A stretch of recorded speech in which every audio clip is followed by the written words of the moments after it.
Chapter 29. The reason why Jenny had been called was nothing more than one of those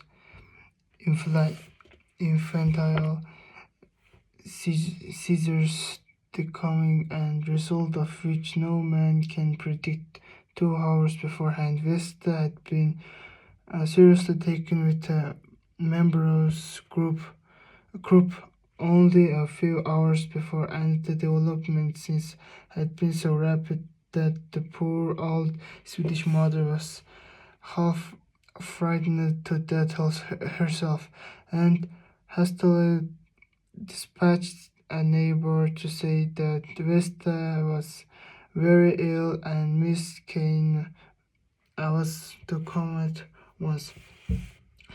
This message delivered as it was very nervous manner by one whose only object was to bring her and in, induce the soul-racking fear of death in Jenny, and caused her to brave the discovery of Lester in the manner described. Jenny hurried on anxiously, her one thought being to reach her child before the arm of death could interfere and snatch it from her.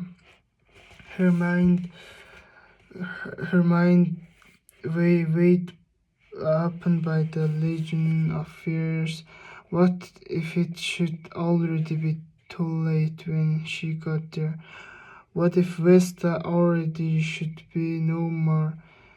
Uh, Instinctively she quickened her pace, and as the street lamps came and receded in the gloom, she forgot all the string of Lester's words, all fear that he might turn her out and leave her alone in great city with a little child to care for, and remembered by the fact that her Vesta was very ill, possibly dying, and that she was the direct cause of the child's absence from her, that perhaps but for the want of her care and attention Vesta might be well tonight.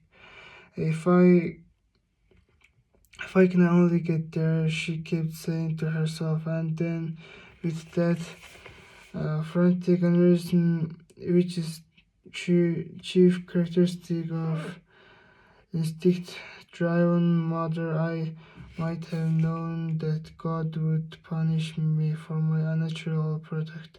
I might have known. I might have known. When she reached the gate, she fairly sped up the little walk and into the house, where Vesta was lying pale, quiet, and weak, but uh, considerably better. Several Swedish neighbors and the middle-aged physician were attendants, all of whom looked at her curiously as she dropped beside the child's bed and spoke to her. Jenny's mind had been made up. She had sinned and sinned grossly against her daughter, but now she would make amends so far as possible. Lester was very dear to her, but she would no longer attempt to deceive him in anything, even if he left her. She felt an agonized stab of pain at the thought. She must still do the one right thing. Vesta must not be an outcast any longer. Her mother must give her a home. Where Jenny was, there must Vesta be. Sitting by the bedside in the humble Swedish cottage, Jenny realized the fruitlessness of her deception, the trouble and the pain it had created in her home, the months of suffering it had given her with Lester, the agony it had heaped upon her first of this night, and to what and the truth had been discovered anyhow. She sat there and meditated, not knowing what's next was to happen, while Vesta quieted down and then went soundly to sleep. Lester, after recovering from the first heavy import of this recovery, asked himself some perfectly natural questions. Who was the father of the child? How old was it? How did it change to be Chicago? And who was taking care of it? He would ask, but he would not answer. He knew absolutely nothing. Curious now, as he thought his first meeting with Jenny at Miss Bracebridge came back to him. What was it about her then that had attracted to him? What was made him think after a few hours' observation that he would reduce her his will? Uh, what was it? Moral looseness or weakness or what? There must have been art in the sorry affair, the practiced art of the cheat and the deceiving such as a config major as his. She had to done even more than practice deception. She had been ungrateful. Now the quality of ingratitude was a very uh, objectionable thing to Lester. The last and most uh, offensive trait to the base nature, and to be able to discover a trace of it in Jenny was very disturbing. It is true that she had not exhibited it any other way before, quite in the contrary, but nevertheless, he saw strong evidence of it now, and it made him very bitter in his feeling toward her. How could she be guilty of any such conduct toward him? Had he not picked her up out nothing, so to speak, and befriended her? He moved his chair in the silent room and began to pace slowly to and fro. The weakness of this subject exercising to full his power of decision. She was guilty of misdeed which he felt able to condemn. The original concealment was able, continued deception. More lastly, there was the thought that her love, after all, had been divided, part of him, part of the child, a discovery which no man in his position could contemplate with serenity. He moved irrib- irritably as he thought of it, shoved his hand in his pocket and walked to and fro across the floor.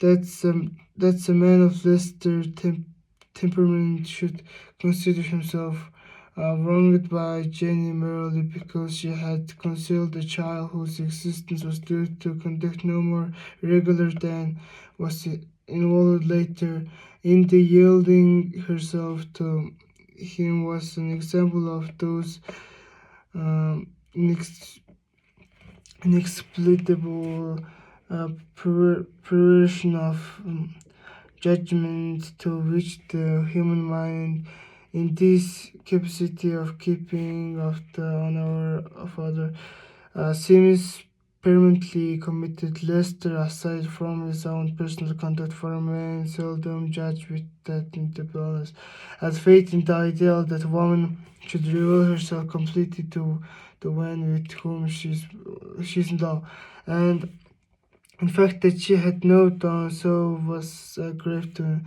He had asked her once tentatively about her past. She begged him not to press her. That was the time she could have spoken of any child. Now he shook his head. His first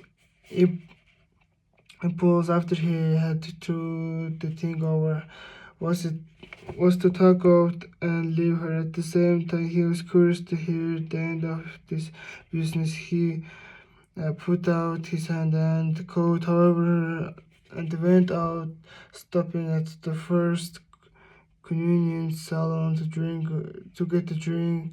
He took a car and went down to the club strolling about the different rooms and chatting with several people whom he encountered. He was restless and irritated and family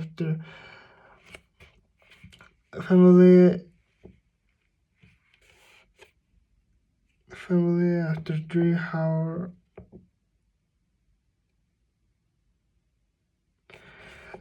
with meditation. He took a cab and returned to his apartment.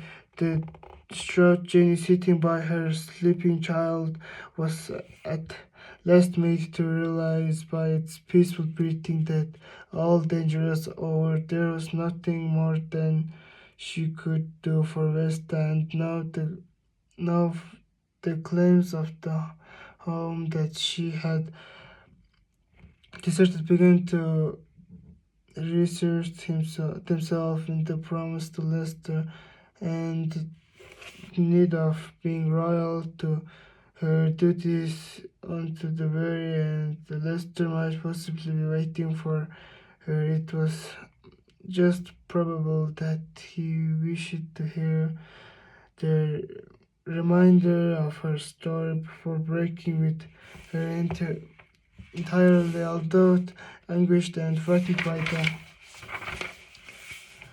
but certainly as she deemed it his forsaking her, she nevertheless felt that it was no more than she deserved, or just a punishment for all her misdoings. When Jenny arrived at the flat, it was after 11, and the hall light was already out.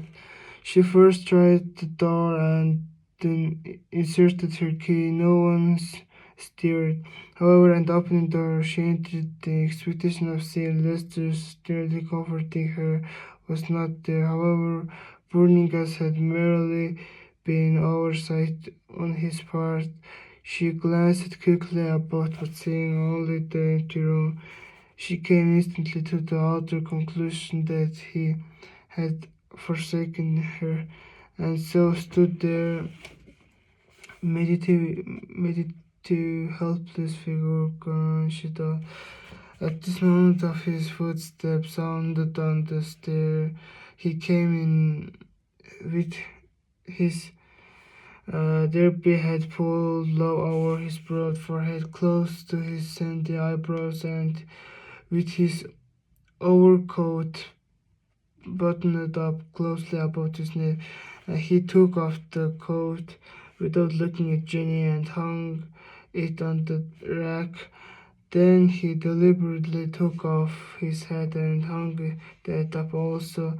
When he was thought, he turned to where she was watching him with wide eyes. I wanted to know about this thing now from beginning to end. He began. Whose child is that? Jenny wavered a moment as one who might be going to take leave, then, then opened her lips mechanically and confessed it's Senator Brander's. Senator Brander, echoed Lester, the familiar name of the dead but still famous statesman ringing with shocking and unexpected force in his ears. How did you come to know him? We used to do his washing for me, she rejoined simply. My mother and I. Lester paused, at boldness of statement issuing from her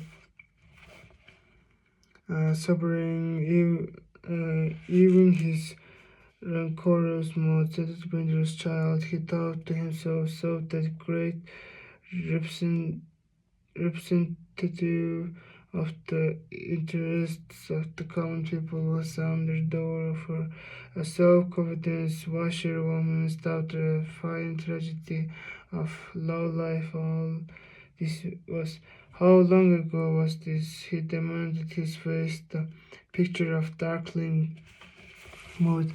It's been nearly 6 years now, she returned.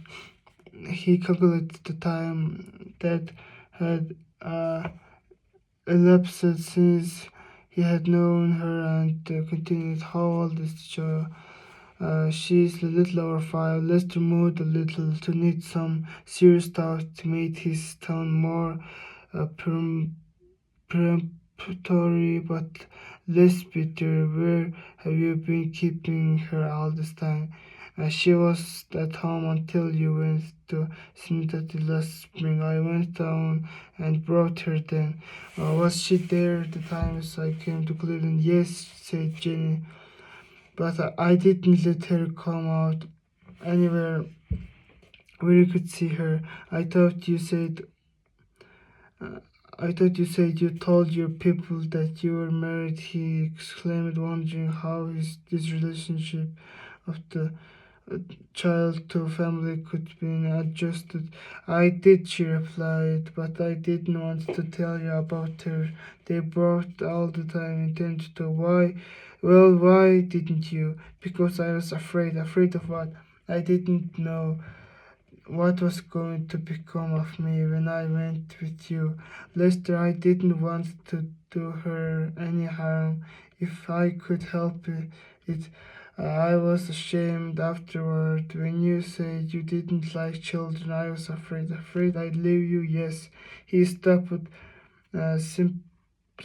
Simplicity of her answers, removing a part of suspicions of artful duplicity which had originally waited upon him. After all, there was not so much of that in it as mere wretchedness of circumstance and cowardice of morals. What a family she must have!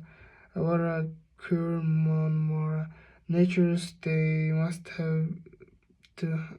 have broken any such combination of affairs. Didn't you know that you'd found out in the long run? He at last demanded. Surely you might have seen that you couldn't raise her that way. Why didn't you tell me in this first place? I wouldn't have thought any of it then. I know, she said. I wanted to protect her. Where is she now? Asked Jenny, exclaimed. She stood there, the contradictory aspect of these questions and his attitude puzzling even herself. She did try to explain them after a time, but all Lester could gain was that she had blurred it along without any artifice at all condition that was manifest that had he been in any other positions than that he might have pitied her. As it was the revelation considering Brander was hanging over him and he finally returned to the you say your mother used to do washing for him. How did you come to get with him? Jenny, who until now had borne his question with unmoving pain, winced at this. He was now iterating upon the period that was by far the most distressing memory of her life. What he had just asked seems to demand upon her make everything clear. I was young, Lester. She pleaded. I was only 18. I didn't know. Used to go to hotel where he was stopping and get his laundry at the end of the week. I take it to him again. She paused and as he took a chair, looking as if he expected to hear the whole story, she continued. We are so poor. He used to give our money. Give my mother. I didn't know. She paused again, totally unbearable to go. And he seeing that it would be impossible for her to explain without promoting, took up his questioning again, eliciting by the degrees the whole pitiful story. Brander had intended to marry her. He had written to her, but before he could come to her, he died. Confession was complete. It was followed by the period of 5 minutes in which Lester said nothing at all. He put his arm on the mantel and stared at the wall while Jenny waited, not knowing what would follow. not wishing to make a single plea. The clock tickled audibly. Lester faced betrayal, no sign of either thought or feeling. He was now quite calm, quite sober, wondering what he would do. Jenny was before him, a scream at the bar. He'd right those the moral, the pure of heart was in the judgment seat. Now to sentence her, it made up his mind what course action she should pursue. It was a disagreeable tangle. To be sure, something that the man of his position and wealth really ought not to have anything to do with. This child actually of it put an almost unbearable face upon the whole matter, and yet he was not quite prepared to speak. He turned after a time, silverly tinkle of the French clock on the mantel striking 3, and causing him to become aware of Jenny pale, uncertain, still standing as she had stood all this time, all this while. Better to go to bed, he said at last, and fell again pondering this difficult problem. But Jenny continued to stand there wide-eyed, expectant, ready for to hear at any moment his decision as her fate. As she waited in vain, however, after a long time of musing, he turned and went to the clothes rack near the door. Better to go, but he said indifferently, I am going out. She turned instinctively, feeling that even this Christmas wear was some little service that she might render, but he did not see her. He went out, watched the thing, no further speech. She looked after him, and as these footsteps sounded on the stair, she felt as if she were doomed and hearing her own death well. What had she done? What would he do now?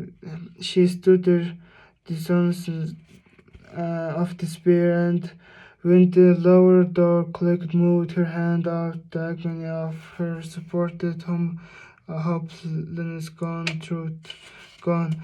In the light of late dawn, she was still sitting there, pondering her state, far too urgent for the idle tears.